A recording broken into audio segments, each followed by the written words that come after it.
Assalamualaikum warahmatullahi wabarakatuh. Perkenalkan, saya Risma Hartanti S, mahasiswa Diploma 3 Keperawatan Poltekkes Kemenkes Ternate semester 2. Pada kesempatan kali ini, saya akan menampilkan video praktik pemeriksaan fisik pada pasien dengan gangguan oksigenasi, yaitu pada penyakit asma. Pertama-tama, saya akan melakukan pemeriksaan pada kepala dan wajah. Untuk kepala sendiri, pertama-tama dari wajah, apakah wajahnya berbentuk simetris atau asimetris? Apakah ada edema atau pembengkakan yang dikarenakan adanya penumpukan cairan? Lalu, kita juga harus mengecek apakah ada puppy face atau moon face. Nah, perbedaan antara puppy face dan moon face ialah puppy face biasanya terdapat pembengkakan di bagian kelopak mata juga. Sementara untuk moon face, pembengkakan terjadi di area wajah di mana wajah berbentuk seperti bulan. Nah, selanjutnya kita akan beralih ke rambut dan kulit kepala. Apakah ada abnormalitas atau kebotakan?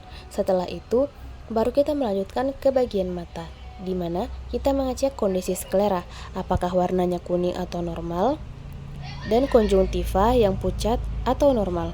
Lalu, kita juga membutuhkan alat, yaitu pen light, untuk mengecek refleks pupil secara langsung dan tidak langsung.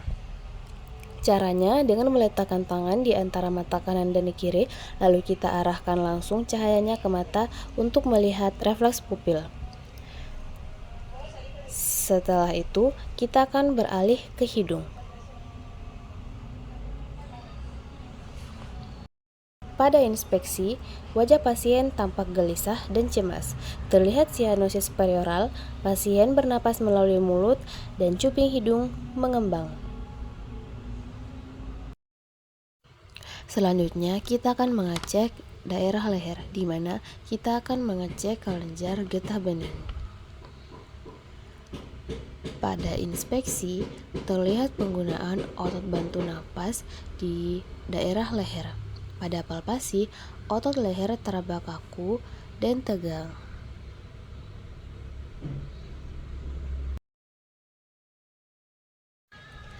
Pada pemeriksaan toraks, dalam inspeksi di sini kita memperhatikan bentuk dada dari si pasien. Di sini, saat pasien masih terlentang, kita akan melihat dada pasien dari kaki pasien. Kita masuk ke komponen palpasi, yaitu perabaan dari dada pasien. Pertama, kita mengecek sele iganya, yang normal itu selebar 1 jari.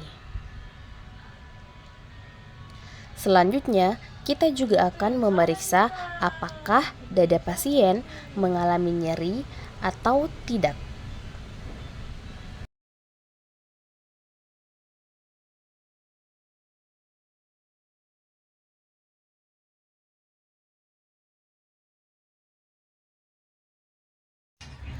Pada kegiatan ini, kita akan mempalpasi menggunakan bantalan dari telapak tangan. Kedua tangan mempalpasi salah satu titik dari dada pasien. Dalam pemeriksaan ini, kita akan mempalpasi 3 titik dada pasien. Lalu di sini kita akan meminta pasien mengatakan 77.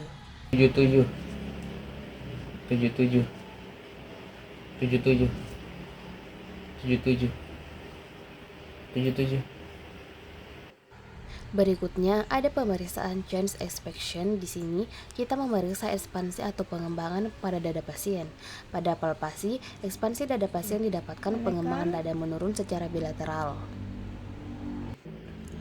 Pada pemeriksaan perkusi, ada teknik dalam melakukan perkusinya. Tangan non-dominan dari pemeriksa akan menjadi tangan yang menempel ke pasien, sedangkan tangan dominannya akan menjadi pengetuk untuk melakukan perkusinya. Dari ICS 2 garis mid clavikula dinding dada kanan pasien. Setelah dari ICS 5, kita akan lanjut perkusi ke arah kiri dan di sini akan ketemu suara hipersonor. Selanjutnya, kita perkusi lagi dari ICS 2 sampai ICS 5.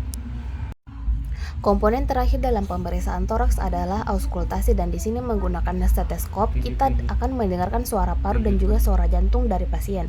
Di sini auskultasi paru titiknya sama dengan yang dilakukan sebelumnya dan tekniknya juga sama, yaitu ladder pattern. Dalam auskultasi paru, pertama kita dengarkan dulu normalnya dengan memperhatikan dari setiap karakter suaranya, durasinya, lokasinya di mana, lalu kita dengarkan juga apakah ada suara tambahan atau abnormal. Selanjutnya auskultasi jantung. Pertama untuk katup aorta letaknya pada garis ICS 2, katup lunomal kita geser ke kiri garis personal kiri ke ICS 2, katup ketiga, katup trikuspid ICS 5 dan digeser ke mid clavicula.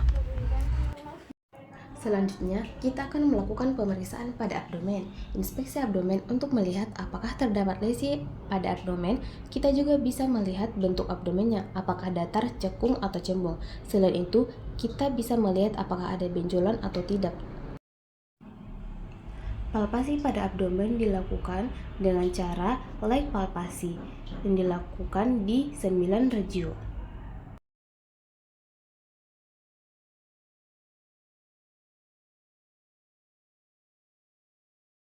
Setelah melakukan palpasi, selanjutnya dilakukan perkuisi untuk mengecek apakah ada suara pekak atau dullness, karena pada umumnya perkuisi pada abdomen berbunyi timpani.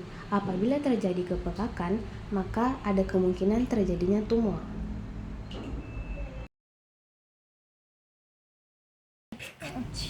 Selanjutnya, kita akan melakukan auskultasi untuk mendengar bunyi bising usus.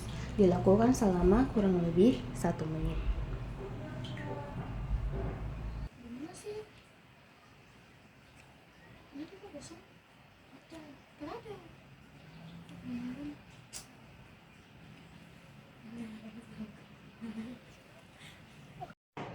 Selanjutnya dilakukan pemeriksaan ekstremitas. Ekstremitas sendiri terbagi menjadi 2, yaitu ekstremitas bagian atas dan ekstremitas bagian bawah. Yang dicek pada ekstremitas yaitu mulai dari range of motion-nya, strength-nya, hingga refleks-refleksnya. Untuk pemeriksaan ekstremitas bagian atas sendiri, kita bisa mulai dengan membandingkan bagian ekstremitas bagian kanan maupun bagian kiri. Kita bisa lihat bagian lengan atas, lengan bawah, pergelangan tangan, hingga bagian ujung jari. Apakah terdapat abnormalitas? Beberapa tanda patologis yang bisa ditemukan pada bagian ujung jari yaitu clubbing finger atau spunil hingga liver nail. Kemudian untuk pemeriksaan di bagian kuku bisa dilakukan pemeriksaan CRT. CRT pada pasien didapatkan lebih dari 3 detik. Kemudian pemeriksaan range of motion. Berikut gerakannya: fleksi, ekstensi, adduksi, abduksi, supinasi, pronasi, internal rotation, dan external rotation. Selanjutnya, kita akan melakukan pemeriksaan ekstremitas bagian bawah, yaitu yang pertama pada bagian kaki, apakah terdapat abnormalitas di bagian kanan atau bagian kirinya, mulai dari tungkai bagian bawah, betis, tibia fibulanya, hingga bagian ujung jari kakinya. Selanjutnya, kita melakukan pemeriksaan ROM mulai dari ekstensi, kemudian fleksi,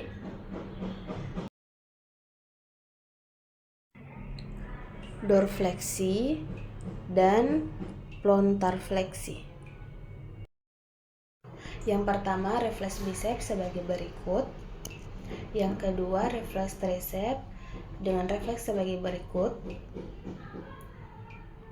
Yang ketiga, refleks patella sebagai berikut, dan refleks Achilles sebagai berikut.